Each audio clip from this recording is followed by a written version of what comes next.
The next topic we'll look into is logarithmic functions.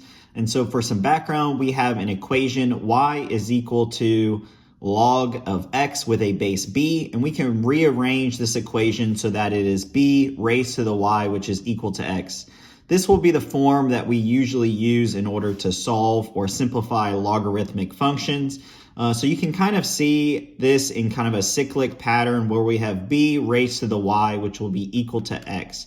So if you forget, this is one easy method in order to remember these formulas. So our first example problem is we want to evaluate log of 16 with a base of 4. So basically we'll be using the equation that we just discussed, where we'll have this 4 raised to our y, which will be equal to 16. So we have that here. And the next step is we want to simplify this in order to solve for y. So what y will we raise this 4 to in order to get 16? And so the solution for this is we can raise the 4 to the second power, which will be equal to 16. And we know that y will be equal to 2.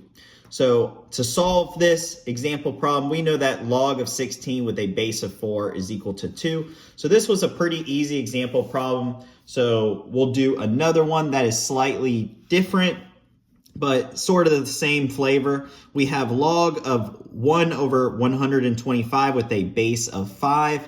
So you can see here we have a fraction. It's a little bit more difficult, but we can basically simplify this fraction and take it to the -1 power. So 1 over 125 is going to be equal to 125 to the -1 power. That is a mathematic rule that we can use. Then we can further simplify this so that we have the same bases here. So this 5 will be raised to the cubic power. So this is 125 here, and we still have our -1 from earlier. And so we know that 5 raised to the y is going to be equal to 5 raised to the -3, and so y is going to equal -3. All of that is to mean that our solution to this example problem is log of 125, 1 over 125 to the 5 base is going to be equal to -3.